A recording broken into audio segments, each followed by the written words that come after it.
Good day mga ka-sports natin dyan. Bukas na magaganap ang salpukan ng Signal Super Spikers kontra sa Creamline Cool Smashers.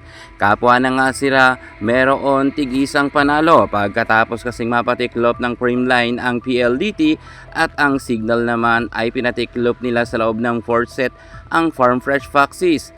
Bagamat nasa number 1 standing ngayon ang kupunan ni Erica Santos dahil 4 standing nga lang nila tinapos ang labanan nila kontra sa Farm Fresh, ang Creamline naman ay nalusutan ang PLDT sa loob ng 5th set kung saan talagang kumananga ng maraming puntos itong si Phenom Superstar Alyssa Valdez, Gemma Galanza at MB Fons.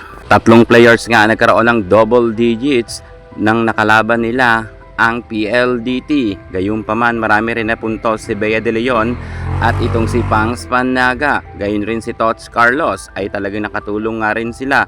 Syempre, iba talaga ang GMAsing pagdating sa duluhan na laban. Gumanda ang laro ng CCS nang pinasok nga itong si Queen Darna Gemma Galanza. Pinalitan niyang bahagya muna si Valdez pero maganda rin naman ang nilaro ni Valdez ng first set at second set.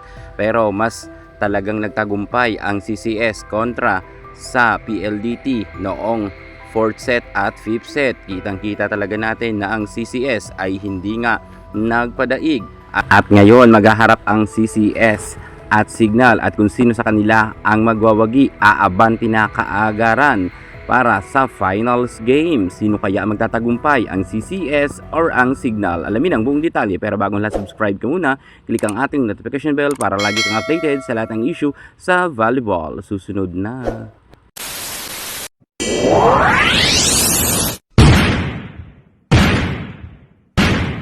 April 14, 2026, 6:30 ng gabi, magaganap na ang salpukan ng Signal kontra sa Creamline Cool Smashers. Kung sino sa kanila ang magwawagi ay aabante para sa finals at kung sino ang matatalo ay patuloy pa rin makikipagpukpukan sa matitirang team. At syempre, dito talaga natin malalaman kung sino ang magwawagi. Saan kayo kakampi, sa Signal ba or sa Creamline? Matatandaan nga natin ng prelims ay tinalo ng Creamline Cool Smashers ang Signal Super Spikers. Subalit pagdating sa play-in ay pinatiklop naman ng Signal ang Creamline. Kaya dito ay medyo tabla ang kanilang naging laban ng salpukan na yon. Kapwa sila may tig-isang talo sa kanilang team. Pero ngayon ang desisyon, ang mananalo dito ay siya talaga ang tunay na mas malakas. Sino kaya ang aabante para sa finals game? Pag-uusapan natin ngayon kung sino ba talaga ang mas malakas sa dalawang team na ito. Kung tutuusin, ang Creamline Cool Smashers ay mas dumodoble ang kanilang lakas pagpatapos na ang laban. Ito ang madalas ko sa inyong sinasabi kung kaya nga ang PLDT na talagang hindi matalo-talo ng Creamline simula pa ng 2023 pero ngayon naging iba na ang ihip ng hangin kung saan ang PLDT naman ang pinatiklop ng Creamline Cool Smashers. Mukhang kayang-kaya na ng Creamline na patiklopin ngayon ang Signal Super Spikers. Sa totoo lang, ang malakas lang naman sa Signal ito ngang si Vanny Gandler and Erica Santos. Kinakailangan lang talagang pigilan ng mga middle attacker ng Creamline Cool Smashers itong si Vanny Gandler at Erica Santos. Kailangan payungan nga to ni Bea De Leon at ni Pangs Panaga para hindi makalusot ang mga palo ni Erica Santos at Vanny Gandler. Lalo't kitang-kita naman natin na palaban rin ngayon itong si Santos at si Gandler. Pero syempre,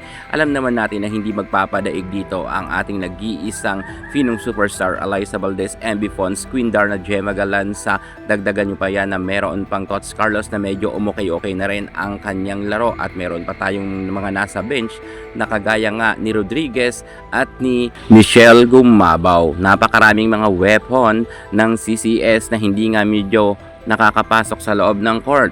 Iba na rin ang nilalaro ngayon ng Creamline. Kitang-kita naman ninyo yan mga ka-sports natin dyan. Talagang gumaganda ang laro ng CCS. Mukhang nanunumbalik na ang kanilang chemistry. Noon kasi medyo nangangapa pa nga sila kahit sabihin natin na magaling na setter itong si Gia Amazing. Mukhang ang connection kasi ng mga players ng Creamline ay nakainigrito pa. Pero ngayon, eto na si Gia Amazing ay medyo marami ng mga magagandang set rin. Best setter nga siya dito ngayon sa All Filipino Conference. Magaling naman si Gia Amazing. Siguro nag-a-adjust talaga ang mga spiker ng CCS at middle attacker, middle blocker. Pero ngayon napakaganda na ng laro nga nila.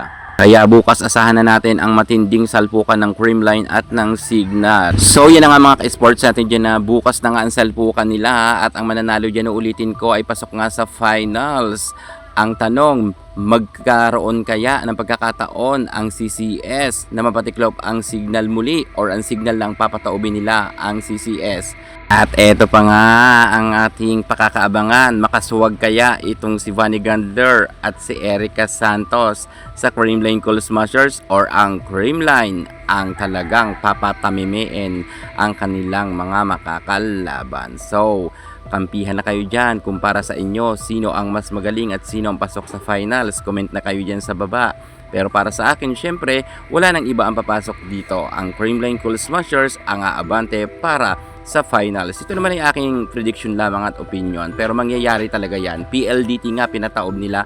Signal Super Spiker pa kaya na si Erica Santos at Vanny Gander lang naman talaga ang threat para sa CCS. Pero ang Creamline, asahan na ninyo lahat ng mga players dito ay aariba talaga ng matindi. Lalo na ang ating nag-iisang Queen Darna, Gemma Galanza. Grabe na ang ating Gemma Galanza. Partida pa yan na.